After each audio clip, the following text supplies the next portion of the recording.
Wow, I am just out of control excited that you're here. If you're listening to me, you are at the right place at the right time, and you have pressed on the right link because I'm about to shift your personal paradigm and as a result provide you with some totally legit skills and reasons that will help you to do and to be happier. First of all, I just dropped $1 million word your way, paradigm. Your paradigm is the way you look at something. It's like a set of lenses that help you to make sense of reality. And today, I'm about to give you a better and more sophisticated way of thinking about happiness. But as always, I'm getting ahead of myself. First, let me give you a totally fascinating brief history of psychology and how positive psychology even came to be. All you really need to know is that psychology has for the longest time focused on the problems and the dysfunction of humanity, how depressed we are, how anxious we are, our trauma, our hopelessness, loneliness, selfishness, you get the idea.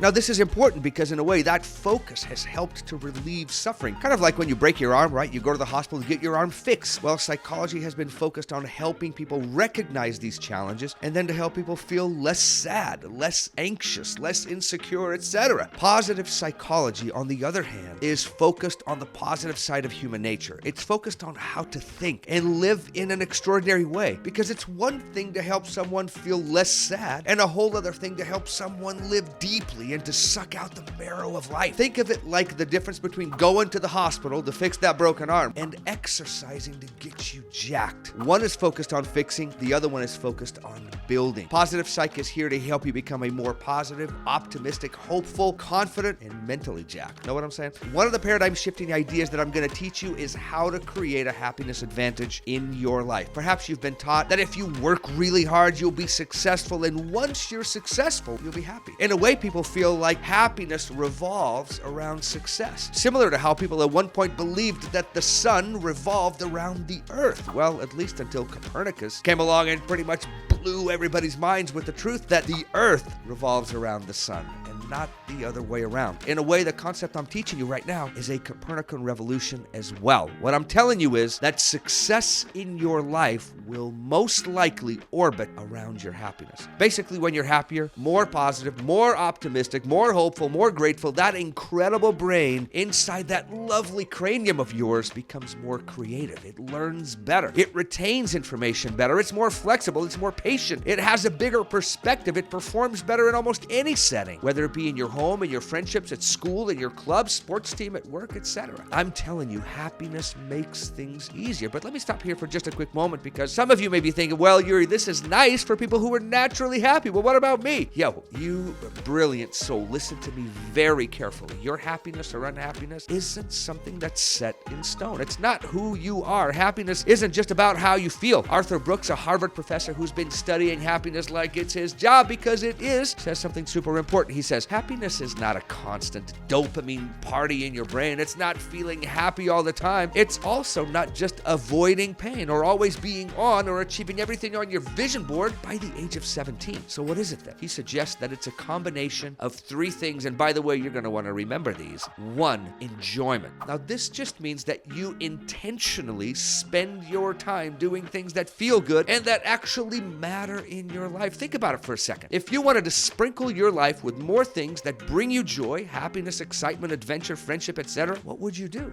Well, starting today, figure out what some of those things are and then begin to put those things into your life. It makes perfect sense, right? All right, another one of those three factors is satisfaction. Satisfaction is that yes feeling that you get after you've worked for something. Whether it's finishing a race or passing a test or playing piano piece or passing a difficult level or learning something new. It's a feeling of achieving something you've worked hard for. Create opportunities in your life where you can feel more satisfaction. And three is meaning. Knowing and believing that your life counts for something bigger than just you. Meaning and purpose, according to Arthur Brooks, are the hardest ones, but they matter because they become a kind of fuel that inspires you to do things, but also to keep going when things get hard. My friend, connect yourself to big ideas or communities that elevate who you are, that pull you out of yourself and get you to contribute to meaningful and awesome things around you. I'm not here to tell you what those are. That's your job. I'm just suggesting that you need to do things that matter. matter. One more key thing that you need to understand about happiness is that it is a skill. Like using Duolingo to learn a new language, or playing the guitar or dribbling a basketball. You can actually practice being happier. In fact, when I was a young lad, I remember reading this book called The Way of the Peaceful Warrior. And there was a quote in there that said, and I've never forgotten it, it simply said that happiness is the ultimate discipline. The most important discipline or area of study in your life will be joy. How to grow it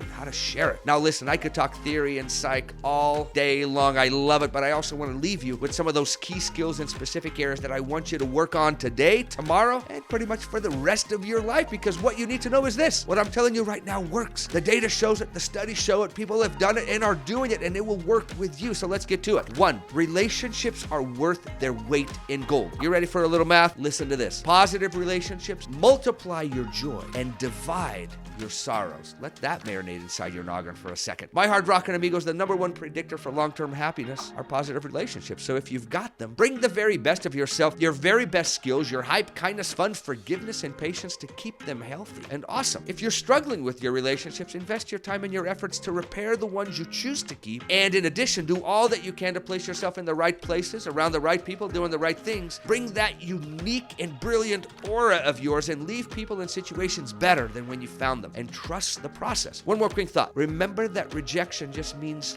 redirection. See what I did there? No, just means next. Stick with it. It's worth it. Promise. Number 2, a body in motion thinks and feels better than one that is stale and inactive. Know this. What you think you're good at or not good at is just not that important. Remember that your mind and body are the most sophisticated pieces of machinery in the universe and will learn to do anything you consistently invest in. I'm just delivering facts to you. Walk, run, hike, ride a bike, go to the gym, join a team, climb, play a sport, do martial arts, jujitsu, do yoga, learn to dance, read, write, code. Once again, stop setting limits on yourself. Realize that your body and your brain are the ultimate instruments, and whatever you feed them, they will become. So be intelligent and feed them awesomeness. I'll add one more quick thought to this concept. Remember that your smile is an act of courage, and it's a behavior that not only draws others to you, but that helps your brain. So smile away and feel good about it. Number 3, focus and scan your life and your environment for the good and the positive. Once again, I want you to view this as a skill. Instead of worshiping your worries and your struggles, your pessimism, what can go wrong, the tragedies that have befallen you, right? The people that don't get along with you, it's time for you to train your brain to scan for laughter, for opportunities, for kindness, for awesomeness, for opportunities to become wiser and to be more understanding of others, for new friends, for ways to do just a little bit better the next time. A cool way to do this is by simply surrounding yourself with positivity. Whether it's on your nightstand or the walls of your room or your bathroom mirror, put up some images or quotes that move and inspire you. If you happen to have some social media, manage that feed. If you have trash coming to you every day, it's time to start disliking and unfollowing stuff that puts you and others down. Pay attention, amigo. Don't let other people feed you a steady diet of anger, hate, or other inappropriate content. Instead, find the very best and swim in cleaner waters. If you're out there chasing a life with zero stress, all pleasure and total control, man, we're chasing ghosts here. But if you start building relationships, filling your life with enjoyment and things that create a sense of satisfaction and achievement, if you change your lenses and start looking for the good around you, I guarantee that you will find it everywhere. Remember, think bigger than you and start to be a giver in life. And as a result, you will get so much more back. Trust. Now get out there and start building a life that you can enjoy and feel proud of piece by piece, like a Lego set for your soul.